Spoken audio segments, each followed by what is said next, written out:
this video is somehow helpful.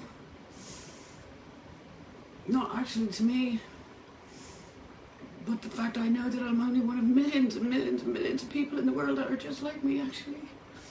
That don't have necessarily the resources that I have in my heart or my purse, for that matter. I was able to escape my country and escape stigma and escape all the things that meant it okay for everybody to use the fact that I suffer from 3 mental illnesses as something to beat me with, rather than as something with which they might, be compassionate. I'm now living in a Travelodge motel in the arse end of New Jersey. I've got a fucking kidney stone. I'm all by myself, and there's absolutely nobody in my life except my doctor, my psychiatrist, the sweetest man on earth, who says I'm his hero. And that's about the only fucking thing keeping me alive at the moment. The fact that I'm his bloody hero. And that's kind of pathetic. And I gave so much love in my life. And I just can't understand how a person can be left so alone. And I want everyone to see what it's like. It's why I'm making this video. The mental illness, it's a bit like drugs. It doesn't give a shit who you are. And equally, what's worse? It's the stigma. It doesn't give a shit who you are.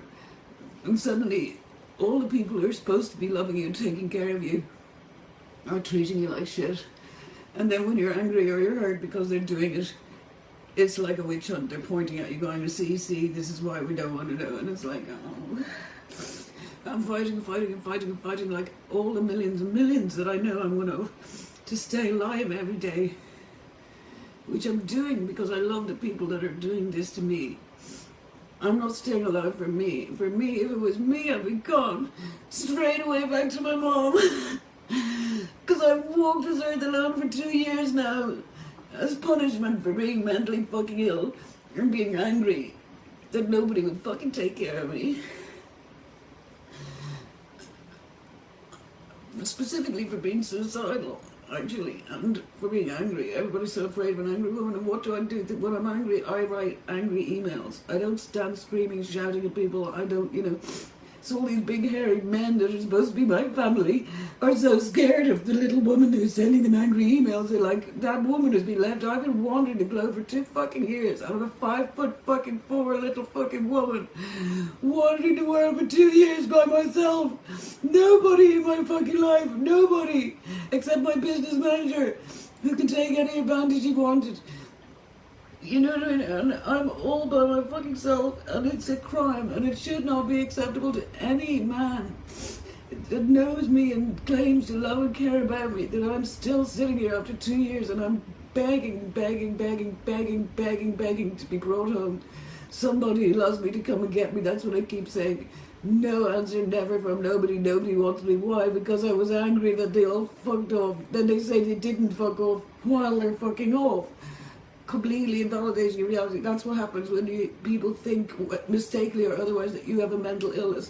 They use it as something to invalidate every fucking thing you think, do, say and feel. Everything you think, do, say and feel is suddenly completely fucking invalid.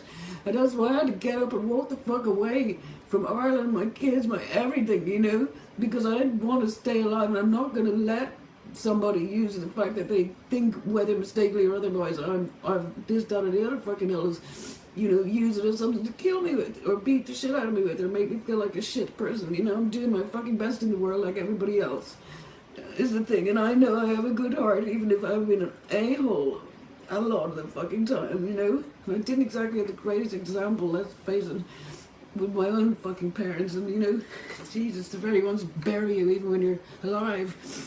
It was invoiced for the fucking therapy, frankly, Anyway, I'm really sad. It shouldn't be, and I know I'm just one of millions, and that's the only other thing that keeps me going too. But I am making this video because I am one of millions, and that should be our fucking catchphrase from now on. One of millions, one of fucking millions. Why are we alone? What the fuck did we do? The people who suffer from mental illness are the most vulnerable people on earth. We can't take care of our fucking selves, you idiots. You know what I mean? You gotta take care of us. We're not like every fucking body else. We're doing our best like everybody else. So now I got 2 young kids in Ireland. Nobody gives a fuck about them enough to fight for me. Come bring me home. I can't make it home by myself. And what am I going home to anyway? Except a whole lot of shit. People treat me so bad. Everybody there treats me so bad.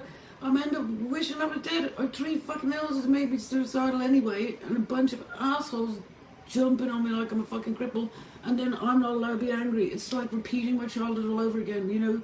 Where you get your face smashed in and fucking if you lift your hands to protect yourself, they're telling you assaulted them. It's like, oh my god, all these medicine men who've got my kids, you know? And I can't get anywhere near, and they're not even fighting for the kids' sake, never mind mine, you know? And I was like, oh god. And every day I've spent for 2 fucking years that my entire life is revolving around just not dying, and that's not living. And I'm not gonna die, but still, there's no way for people to be living, and I am one of millions, and every homeless person I meet in the street will tell me the same story. And the only difference between me and them is I have a fucking apartment, which I don't anymore. Because I live in a fucking travel lodge, everybody. Hello, children of mine, why is it acceptable that your mother is living in a fucking travel lodge? That should not be acceptable in the RSN of fucking New Jersey, and you don't even care, for fuck's sake. The fathers of my children, how is this acceptable? It shouldn't be acceptable. Am I not worth fighting for? Everything I gave you, I'm the mother of your children. John Reynolds, everything I gave you, What's the what? I wrote you a few angry fucking emails. Yes, I printed angry shit on fucking face. So fucking what? At the end of the day, what is going on? I can't. No one could manage this shit. I'm a 5'4" fucking little tiny fucking woman. Strength is fucking my spirit, but not in my fucking body. Here I am now. Kidney stone, you name it, I'm supposed to survive by myself, the only person in my life. My doctor, I'm reduced to begging the man to bring me home, give me a sofa, anything, so that I'm not reduced to living on my fucking own like this as if I'm some kind of criminal. What the fuck? How come I can have 1 kid but not the other? It's like, oh no, you can't have your 13-year-old, but the 10-year-old you can be like loose with, but you're such a monster that you can't have your... This is Tuzla in Ireland. I mean, for fuck's sake, like, how ludicrous it is.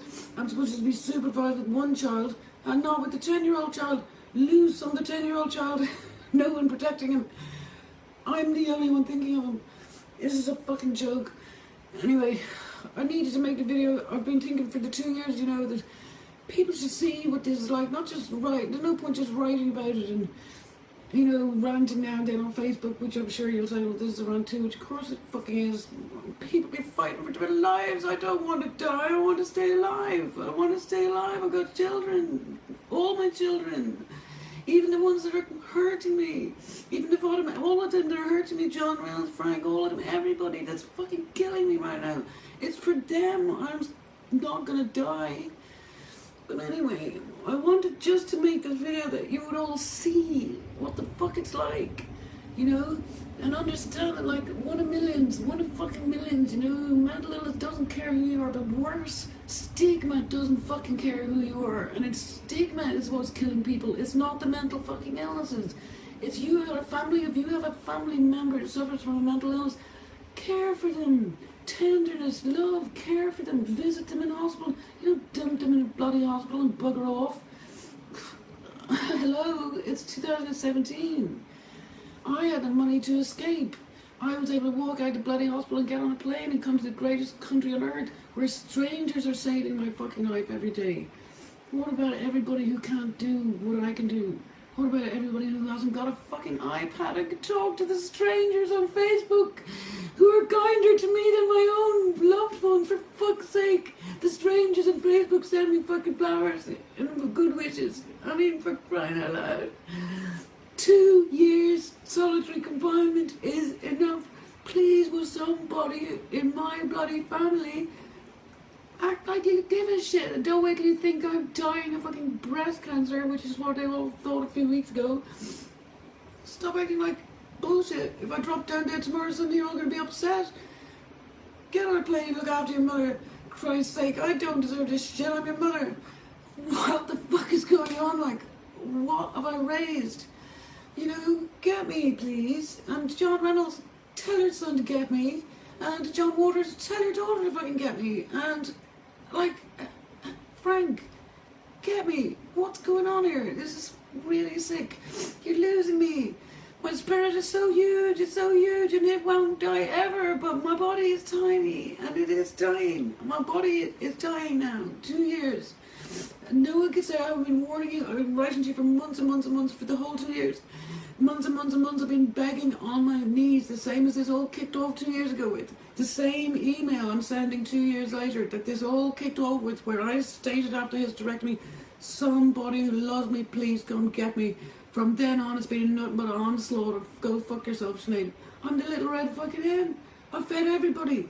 I fucking fed everybody. I fed everybody. All you guys, all you men, the fathers of my children. Did I take a penny off you ever? Did I ever ask you for nothing? No. Did I pay all the bills? Yes. Did I pay all the kids everything? Yes. I'm the little red fucking hen.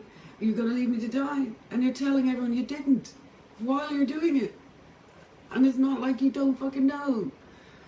Don't wait until it's too late. I'm 5'4". I can't cope no matter what my spirit can cope with. Don't say you weren't fucking warned.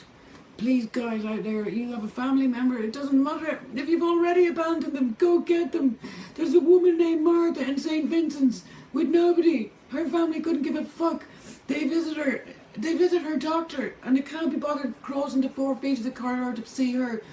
People out there, go visit the people at your local psychiatric hospital, because they're just like me. What you just watched, I'm one of millions, one of fucking millions, sitting in nut houses by themselves with nobody, treated like pieces of shit because we're not dying of cancer. Instead we're dying of something emotional that somebody did to us that we don't deserve to be treated like shit for.